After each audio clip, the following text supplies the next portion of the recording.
अपने पसंदीदा शो के फुल एपिसोड देखने के लिए अभी डाउनलोड करें दंगल प्ले ऐप।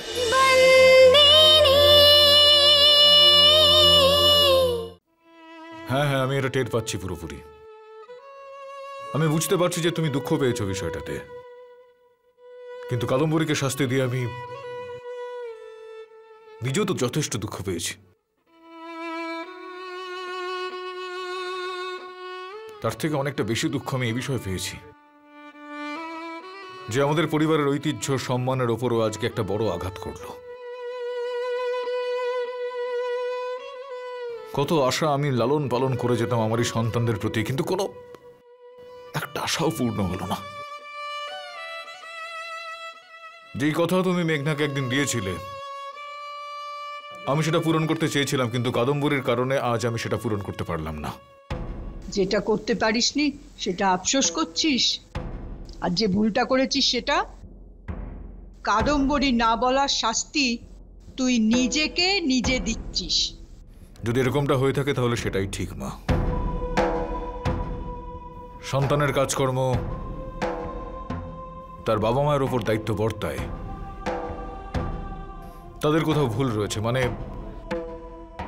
লালন পালনে কোনো সমস্যা হয়তো থেকে গিয়েছে। আমার লালন পালনে কোন রকম খামতি যদি থাকে তাহলে এই শাস্তি আমি মাথা পেতে নিচ্ছি। সব সময় ধর্মরাজ হয়ে তুই কেন চিন্তা করিস? একজন বাবা হয়ে তো ভাব, কিসের জন্য তুই শাস্তি দিচ্ছিস কাদম্বরীকে? ভুলটা স্বীকার করেছে সেই জন্য, নাকি ভুল রাস্তা থেকে ঠিক রাস্তায় ফিরে এসেছে সেই জন্যে? যদি ভুল করে স্বীকার না করে তখন মা বাবার কর্তব্য তাকে শাস্তি দেওয়া। যদি ভুল স্বীকার করে তাহলে মা বাবার কর্তব্য সন্তানের পাশে দাঁড়ানো। কিন্তু এই সময় এখন মাকে দরকার, মালিককে নয়। ও ভেঙে পড়েছে বাবা, ওকে তো তুই একটু সামলা। শাস্তি দিলে ও আরো ভেঙে পড়বে। মা, যেটা আমি করেছি একেবারে ঠিক কাজ করেছি। কাদম্বরী অপরাধ করেছে সেই কারণে তার শাস্তি ওকে। আবেগের বশে তুই আগেও হিতেনকে শাস্তি দিয়েছিস, আবার এই ভুল করিস না। তুই ভুলে গেছিস আগে পঞ্চায়েতে শান্তু কি বলেছিল? শাস্তিটা সমাধান নয় সব ব্যাপারে। আর একটা জিনিস আছে যাকে প্রায়শ্চিত্ত বলে। তোর মেয়ে খারাপ পথে যেতে যেতে বেঁচে গেছে, আর এই অবস্থায় ওর বাবাকে ওর পাশে থাকা দরকার, যার বুকে মাথা রেখেও কাঁদতে পারে আর মন হালকা করতে পারে। ওর ধর্মপুরের মালিকের দরকার নেই। তুই ওকে না বলার শাস্তি দিয়ে ওর বুকের বোঝা আরো বাড়িয়ে দে। ঠিক আছে, তুই না থাকলে আমি তো আছি। ওর মায়ের মা আমি। তুই কাদম্বরী থেকে মুখ ফেরাতে পারিস, আমি না। আজ এখনো আমার মধ্যে সেই শক্তি আছে যে কারুর মনের বোঝা হালকা করতে পারবো।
যা হয়েছে খারাপ হয়েছে,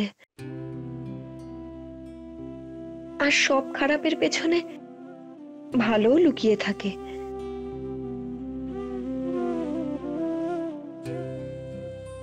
সন্দীপ দাদা তোমাকে ঠকিয়েছে, মালিক তোমাকে বকেছেন, সবাই তোমাকে এত বকলো, কষ্ট হয়েছে না? কিন্তু তুমি একবারও কাঁদলে না তো?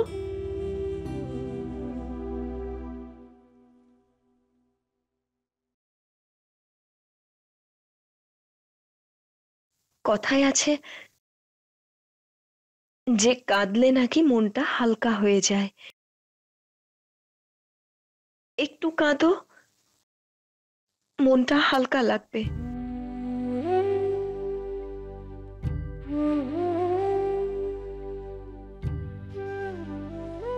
সন্দীপ দাদার সাথে কবে দেখা হয়েছিল তোমার?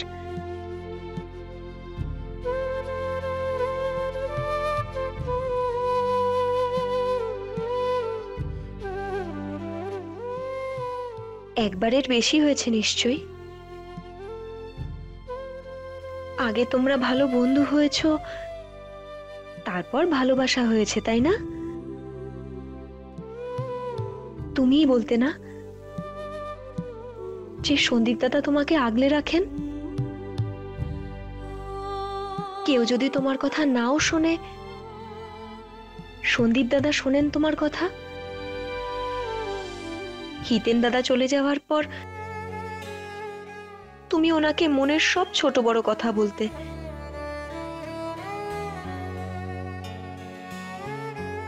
তুমি ওনাকে এতটা বিশ্বাস করতে যে ওনার জন্য সব ছাড়তে রাজি হয়ে গেলে। ওনার প্রতি তোমার বিশ্বাস দেখে আমিও তোমাকে সঙ্গ দেওয়ার জন্য মালিকের সাথে কথা বলতে রাজি হয়ে গিয়েছিলাম, কিন্তু সেই সন্দীপ দাদাই তোমাকে ঠকালো। উনি খুব বড় ভুল করেছেন, এটা করা ওনার উচিত হয়নি।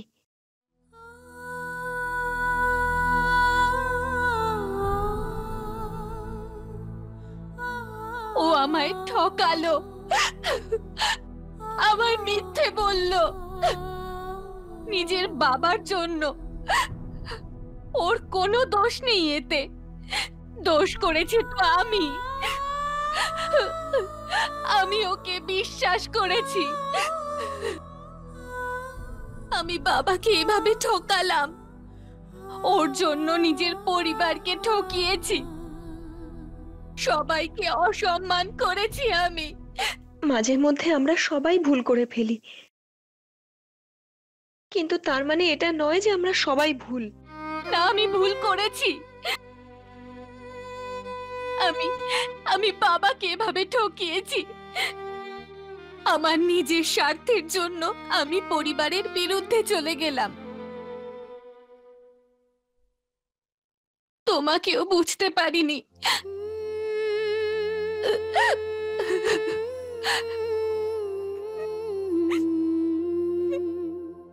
কেন কাঁদালে তুমি আমায়? কেন? কারণ এটার দরকার ছিল। এই জন্য নয় যে তুমি মালিকের বিশ্বাস ভেঙেছো,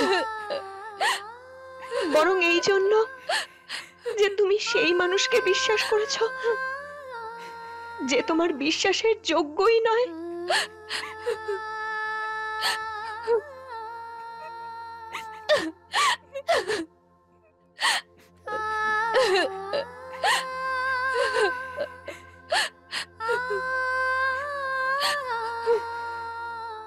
আমাকে কাদম্বরীরা সাহায্য করার দরকার নেই, ও ওর মাকে পেয়ে গেছে। আমার সুভদ্রা ফিরে এসেছে।